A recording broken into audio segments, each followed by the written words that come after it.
父が営むラーメン屋にドキュンたちがやってきて、父に向かって怒鳴り散らした。おいこらじじい、耳ついてんのかよ。桜組に立てついたらどうなるか教えてやるよ。こんな店潰してやる。立てつくやつは潰せって組長命令だ。ドキュンはそばにあった椅子を切り飛ばし、今にも殴りかかってきそうな勢いだ。普段優しい父が桜組というヤクザの名前を聞いた途端に顔色が変わった。そしてドスの効いた声でドキュンたちに静かに言った。組長ね。あのガキも偉くなったもんだ。あのガキこんなことさせてんのか。仇に迷惑かけやがって。たく。そう言って携帯を取り出した父はどこかに電話をかけた。そして父に呼び出された人物を見たドキュンたちは顔を真っ青にして震え出すのだった。私の名前は町田ゆめ。大学1年生で、毎朝の日課は母の仏壇に手を合わせることと2人分の朝ごはんを作ること。母は心臓発作で亡くなってしまったらしい。らしいというのは、その出来事はまだ物心つく前で、残念ながら写真で顔を覚えているくらいで大した思い出はなかった。ただなんとなく優しかった母の声だけは覚えていて、いつか答えてくれるかもと毎日仏壇に話しかけている間に、それは習慣に変わっていった。2人分の朝食というのは父の分。実家はラーメン屋を営んでいて、いつも父は夜遅くまで営業していたから、朝は私の方が早く起きる。私が小学4年生頃には朝ごはんを父の分も作って出かけるようになっていった。お父さん、朝ごはん食べてよね。ああ、今起きる。リビングの隣にある父の部屋のドアを叩きながら声をかけ玄関に向かった。今日も遅いかも。店手伝えないときは連絡入れるね。おう、まあ店は大丈夫だから、学業優先、友達優先だ。そういいことを言ってくれているが、スウェットに手を入れ頭とお腹をかきながら言われても、私の心には響かず、とりあえずありがとうと言って家を出た。ちゃんとしていれば若干目つきは悪いものの、娘から見てもいい顔をしている父は、その甲斐あってか渋い親父が作るラーメンと話題になり、最近ラーメン店は繁盛していて店は忙しい。予定がない時には私も店を手伝うようにしていた。ただそんな風に話題になり、ラーメンへのこだわりと情熱はあるものの、父はそれ以外のことはまるっきりできない。私から見ても家事はひどいもので、家事は私が全部やるようになっていった。そして黙っていれば目つきが鋭いのでそうは見えないのだが、父はいわゆるやさおだった。特に私が絡むとひどく、ゆめちゃん、今日もごめんね。なんていうか、お父さん頑張ったんだけどな。何か家事を任せても失敗し、そう言って謝ってくることが多かった。それを反面教師にしたのと父のやさおぶりを知っている友人には言われるほど、私はシャキシャキした性格だった。お父さんはお店のことに集中して。てかむしろ勝手に家のことやられると片付けの方が大変だから手を出すな。あともうちゃん付けで呼ばないでって言ってるでしょ。そう言って怒ったことも何度もあったが、あまりに落ち込むので私が悪い気持ちになり、余計に面倒だった。私はもうちょっと父にしっかりしてほしかった。大学生にもなればもっと未来を想像するのは普通のことだろう。大学は家から通えるところにしたが、この先の未来ずっとここにいるのかと何とも言えない思いを抱えていたのは事実だった。自分が今後いなくなったら父はどう生活していくのだろうか。父は一人で暮らしていくことなんてできるのだろうか。洗濯物をしてくれたのはいいが、色物と一緒に現れ薄ピンク色になった自分の白いシャツを見ながらより不安に駆られた。高校時代は特に部活をやっていなかったので店をよく手伝ったが、大学に入るとコンパや飲み会が増え、帰りが遅くなることが増えていた。なんとなく覚える罪悪感と店以外何もできず心配ばかりかける父に対する憤りと、友人といろいろなことをする楽しさと、私は悩みながらも充実した毎日を送っていた。そんなある日、遅くに帰るとお店の常連さんに、おお、ゆめちゃん、久しぶりに会えたね。相変わらず大将に似ないで大きなお目目の美人さんだね。最近物騒だから気をつけなよ。何かあったんですか？ここら辺は縄張りがはっきりしているから平和だったはずなんだけどね。最近柄の悪いのが駅の周りにいるらしいんだよ。そうらしいから気をつけなさい。ゆめちゃんには父さんがついてるけどね。なんてまたなよなよ言っているので、私は頼りになるかねと思いながらお客さんと一緒に笑っていた。そんな忠告を受けていたが、ある日また夜遅くに最寄り駅に着いてしまった。お客さんの話を思い出したが、そこからラーメン屋までは徒歩15分ぐらいなので、タクシー使うのももったいないと思い、特に気にしないで歩き出してしまった。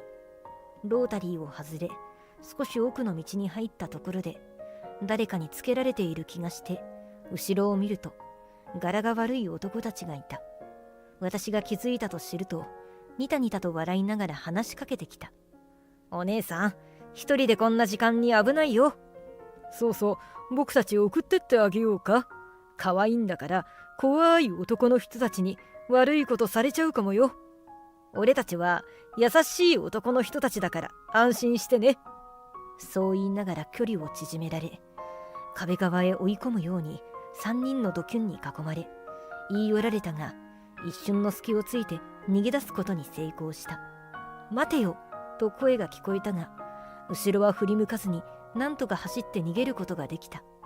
ラーメン屋のドアを勢いよく開けて逃げ込み息を切らしていると、もうお客さんはいなく、片付けをしていたらしい父がびっくりしたように、どうした？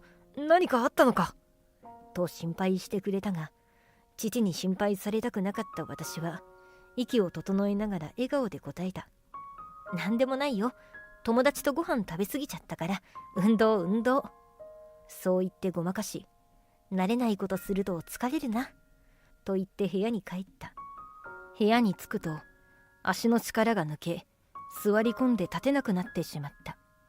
後から怖さが襲ってきたのだ。たまたま逃げ出せたからよかったけども、人通りもなくあのまま捕まっていたらと思うと、想像するだけで体が震えてしまった。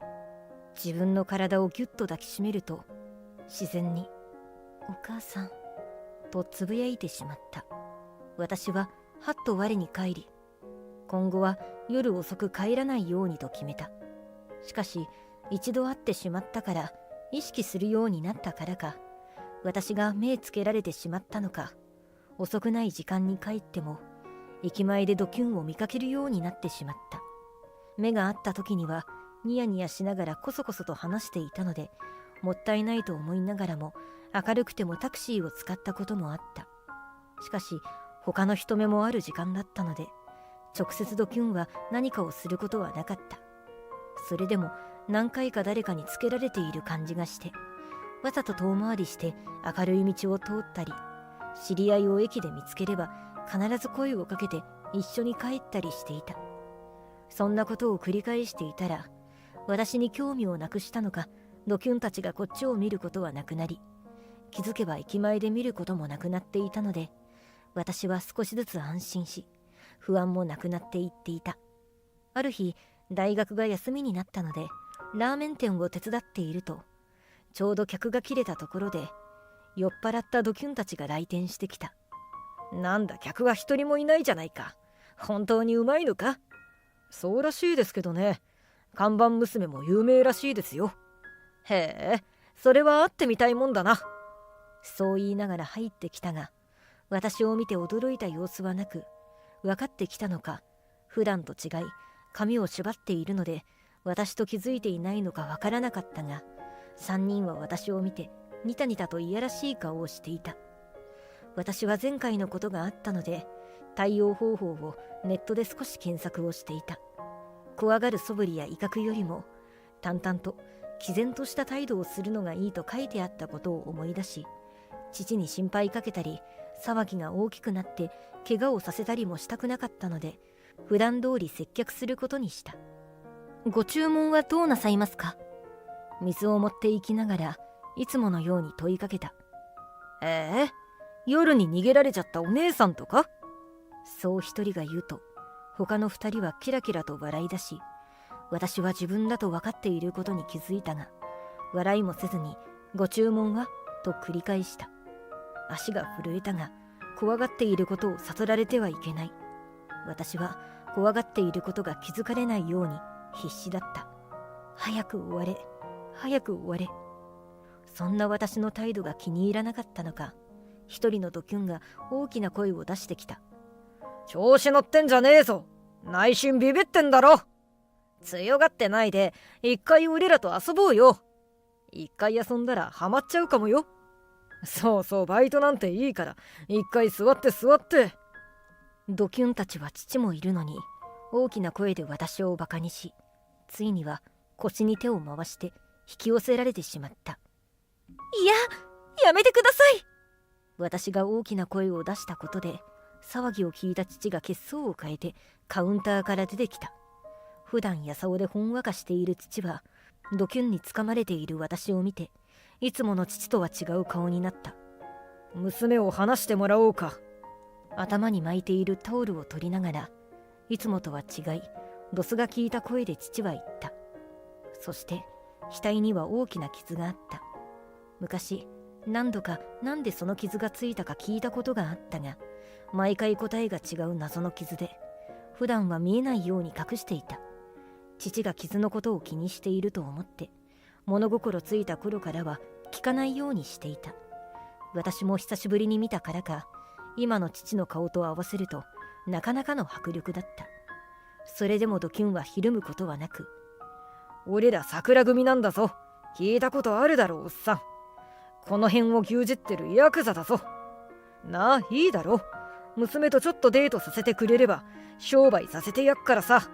じじいは引っ込んでろよ。桜組だって。いいから娘からその汚い手をどけろ。これは誰かの命令で動いているのか。ドキュンは父の質問にキラキラ笑いながら近くの椅子を蹴っ飛ばす。椅子が父の足にガツンとぶつかった。じじい、耳ついてんのかよ。桜組に盾ついたらどうなるか教えてやるよ。こんな店潰してやる。盾つくやつは潰せって組長命令だ。組長ね。あのガキも偉くなったもんだ。あのガキこんなことさせてんのか。仇に迷惑かけやがって。たく。父はスマホを取り出してどこかに電話をかけ始めた。相手が出ると最初からさっきの声のまま怒鳴り始めた。松村、お前どんな仕事の仕方してんだ。俺が教えたことはやってないのか。サボってんのか。それともクズになりやがったか。なかなかのキレっぷりだが、その様子を見ていたドキュンの一人が震え出したのだ。なあ、あの人の傷ってもしかして。下を向いたままだが、その様子は顔面蒼白で、あのさ、もしかして桜組に残る伝説の組長、町田組長だったりしないよな。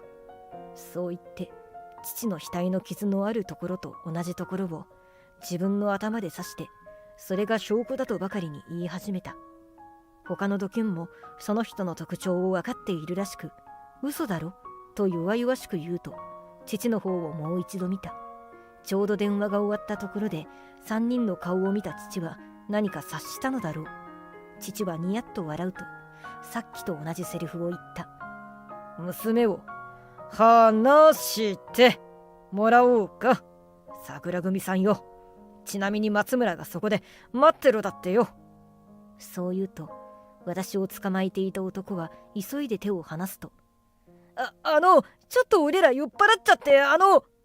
さっきの威勢はどこに行ったのか、ボソボソとそんなことを言い始めたのだ。するとお店の玄関が勢いよく開いた。桜組の組長が何人かの子分を連れてやってきたのだ。何やってんだこんなとこで。お前ら俺の組のやつらなのか。一喝しながらも少し不思議感をした松村に部下が耳打ちをし舌打ちをすると、兄貴すみません。ここのとこ留守にしてて、こいつらは組に入りたいって言ってきたチンピラらしいです。まだまだ手ぬるい仕事してんだな。大きくなったからってサボってると足元から壊れていくぞ。そう一括するように睨むと、松村さんはお前らのせいで怒られたじゃないかと、親に怒られた子供のようにドキュンを睨んだ。もちろんそんな様子の松村にドキュンたちは恐怖で意識を保つのが必死な顔をして、蛇に睨まれたカエルのように震えていた。父は言いたいことを言い尽くした後、まあいいといった顔をし、さっさと連れてけといった動作をした。松村さんは父に一礼すると、ドキュンたちに向き合うと、さすが組長といったようなドスの効いた声を出した。正式に入ったわけでもないのに、組の名前を語った挙句、お嬢に手を出そうなんて救いようがないな。そんな子供のしつけは分かってるよな。そう松村さんが言うと、部下たちがドキュンを囲んだ。嫌だ。身の危険を感じたのか、小さい子供のようにそう言ったが、遊び相手が欲しいほど暇だったんだろ。暇つぶし提供してやるから感謝しな。そう最後は言われ、抵抗むなしく連れて行かれた。松村さんは私を見ると優しく言った。大きくなったな。最後に見たのは君のお母さんが亡くなった時だったもんな。お母さんに似て優しい顔の美人さんになったな。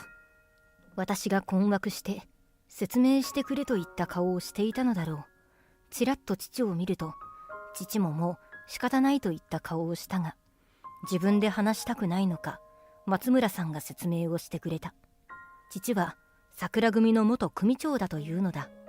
この時点で私の思考は一旦停止しそうになるほど驚いたが、松村さんはその時の右腕だったそうで、当時で言えば一番身近にいた人だった。父は組長まで上り詰めたが、仇である幼なじみのお母さんと結婚したので、身の心配をされた母から組から抜けてほしいと再三言われていたそうだ。しかし他に稼ぎ方がわからないし、今更どうしていいかわからなかった父はいつまでも決心できずにいたそうだ。そんな中、母は私を産んだ後に病気で亡くなった。父は母が亡くなったのは自分が心労をかけたせいではと悔いた。そしてもし自分に何かあったら私を一人にすることになる。それに私を極道の道に最初から引きずり込みたくないと思ったとのこと。それで父は組長の座を松村さんに譲り、足を洗い修行をした後にラーメン屋を始めたそうだ。今はこんなやさおだが、昔はかっこよかったんだぞ。世間的には急に消えた伝説の組長ってわけだな。そう言って私の頭を撫でながらキラキラと笑ったが、父は恥ずかしそうに不安そうに私を見ながら、手をどけろと松村さんに言った。私がどんな反応をするか心配だったんだと思った。だから今まで過去のことは隠していたんだろう。私は父の方を見ながら、お父さん、かっこよかったよ。助けてくれてありがとうね。そう言って笑顔を見せたが、ゆめちゃん、まさかのいつものやさおバージョンで抱きついてきたので、私は思わず避けてしまった。そんな私たちを見た松村さんはお腹を抱えて笑い、最後は幸せで何よりと言ったように満足そうに優しい笑顔を作ると、笑って腹が痛いわ。そんなことを言いながら帰ろうと店のドアの方に向かったので、ありがとうございます。また今度はラーメン食べに来てください。そう背中に言うと、後ろを向いたままだったが手をひらひらと振ってくれた。私は車が去るまで手を振り返し続けた。その日の夜、お風呂から上がってくると声が聞こえた。声の方に行くと、父は仏壇に手を合わせながら、俺はちゃんと夢を守れているのか、由美子との約束を守れているのか心配になると不安を漏らしていたので、大丈夫だよお父さん。そう後ろから声をかけると、少し惹かれてしまった、参ったなといった顔をして、またポリポリと頭とお腹をかいていた。後日本当に松村さんが食べに来てくれたので彼らのことを聞いてみたが、警察に突き出したような、島に送ったような、工事現場にいたような、と適当なことを言っていたが、最終的には私が今後会うことはないから心配しなくて大丈夫だよと自信満々に言うので、ある意味怖くなってそれ以上聞くのをやめた。父もあれからも相変わらずだけど、父に今まで守ってもらっていたんだと実感した私は、今まで以上に家族を大事にしながらも自分の意志をしっかり持って父のように誰かを守れる人になりたいと思った。私の父は大きな秘密を抱えている。でもとても素敵な父だ。